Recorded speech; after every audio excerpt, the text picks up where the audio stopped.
The 17 News at Sunrise podcast is brought to you by Clinica Sierra Vista. Welcome back to the 17 News at Sunrise podcast, where we share your news on your schedule. Working in the spirit of the Golden Empire, this is 17 News at Sunrise.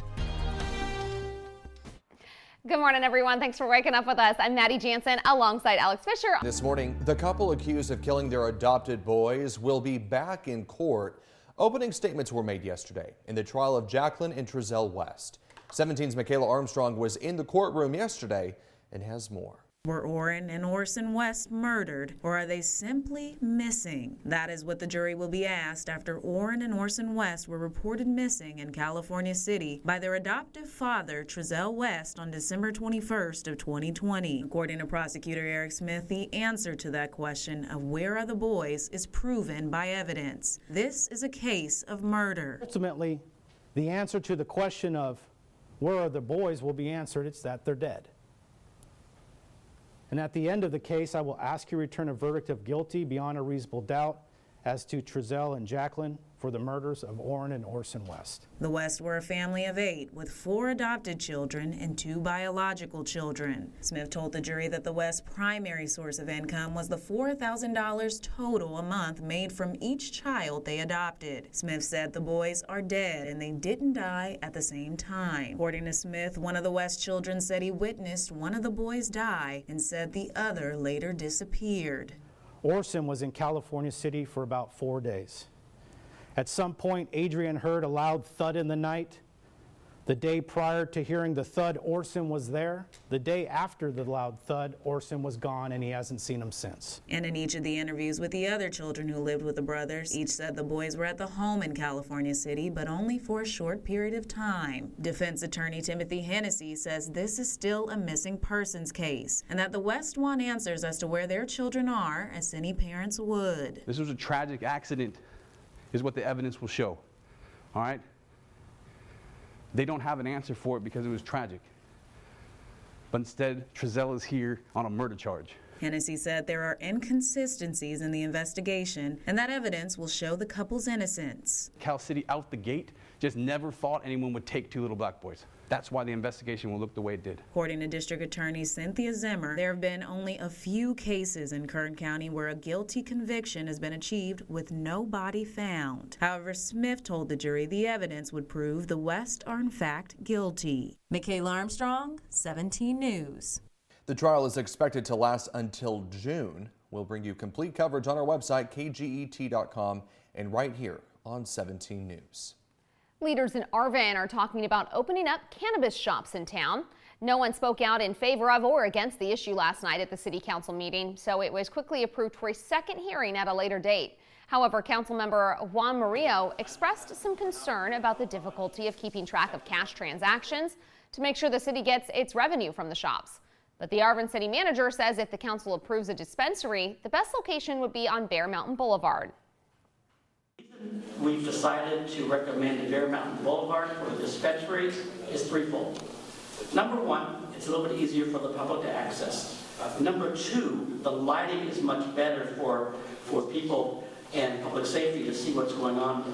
And number three is response time for public safety and police officers. Bear Mountain Boulevard, if something happened and the officers were at the station, they could probably be there in 2 minutes. The city of Arvin already has an ordinance in place for cannabis cultivation. However, even though you can cultivate cannabis, you still can't sell it. That's why the city's looking into creating an amendment to have 2 recreational shops in town. Jones estimates that the new shops would bring in nearly $500,000 in tax revenue to the city every year. The final vote will happen at the next city council meeting in April. The Bakersfield Police Department is asking for the public's help in solving 6 unsolved murders. All of them happened between 2018 and last year.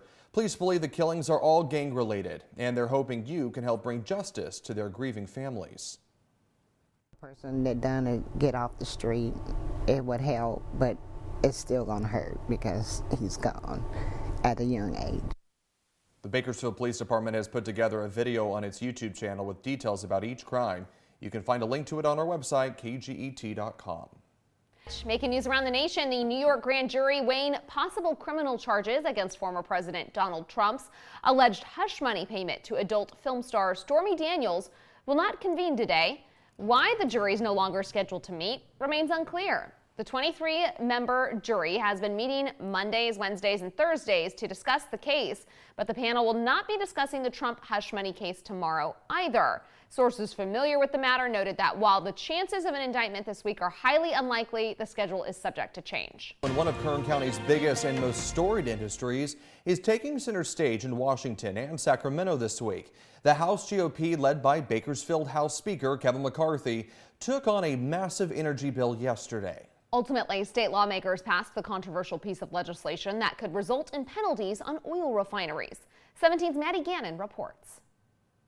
With new oversight and a possible profit cap with penalties set to descend on California oil refineries, producers in the state's largest oil-producing county are speaking out. What I really don't understand is, why is it not okay to make a profit every once in a while?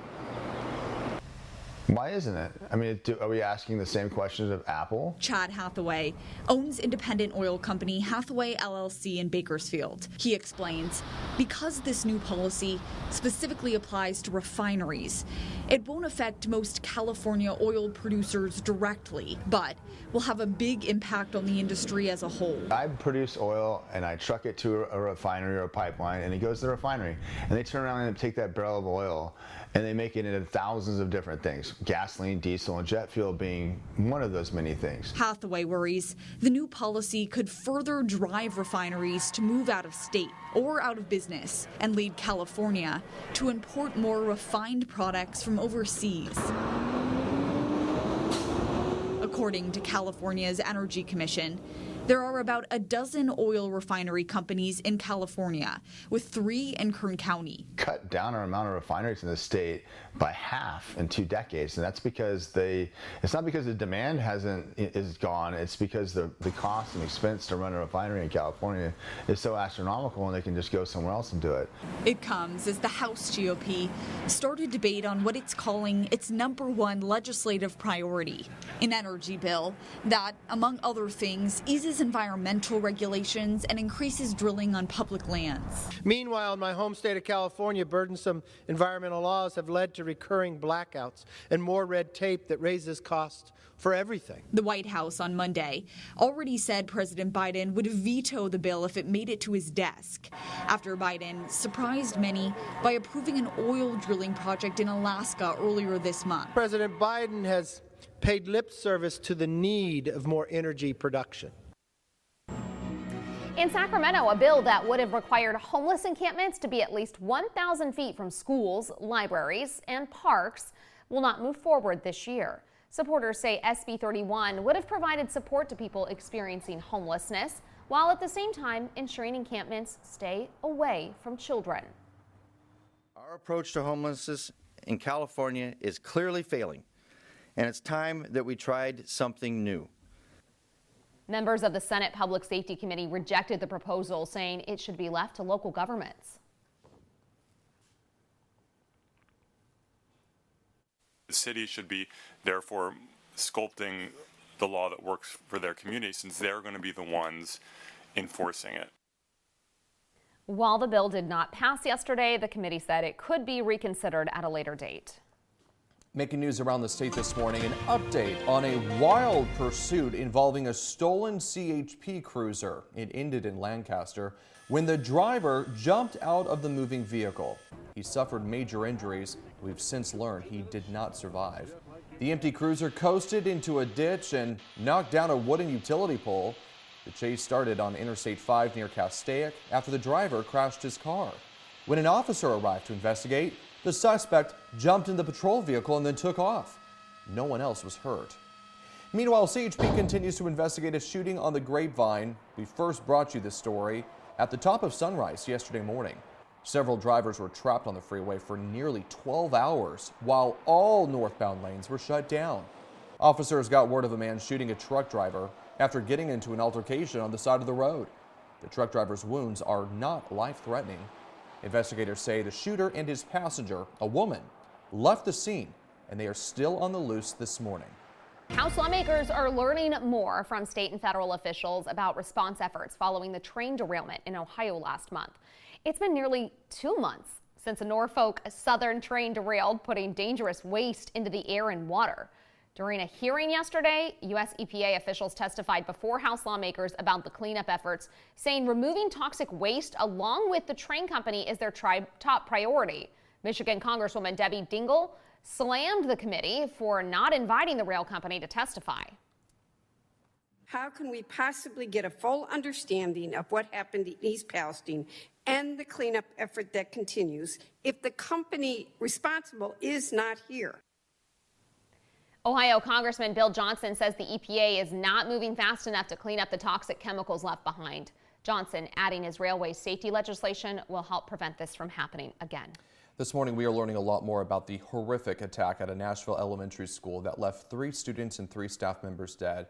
The mass killing was carried out by a former student who police say was being treated for an emotional disorder, but was still able to legally purchase 7 weapons. NBC's Jay Gray has more. With all the confusion and anger. Overnight, this grieving community gathers, pulled together by the pain of overwhelming loss. We mourn with those who mourn in our city right now. Including hundreds drawn to the Covenant School since the attack. The kids and the teachers just deserve more. Substitute teacher Cynthia Peak, custodian Mike Hill, and Covenant head Catherine Coons. 9-year-old students Evelyn, William, and Hallie gunned down inside their school. Nobody deserves that. Nobody deserves it. The killing spree carried out by a former student, Audrey Hale, who shared this ominous message with a friend on social media just before storming the building, saying family didn't know about something bad that was about to happen and asking for forgiveness. The rampage ending with police rushing in, scanning classrooms, running upstairs toward the gunfire, ending the threat. Suspect down, suspect down. 11 minutes after the first 911 call. They finished it in less than what the average response time is. How can you call that anything less than incredible?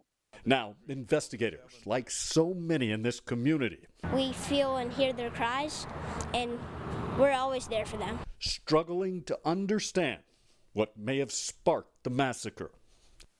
Jay Gray, NBC News, Nashville. The 17 News at Sunrise podcast is a production of KGET and Nexstar Media Group. For more on all of the headlines in today's show, head to kget.com.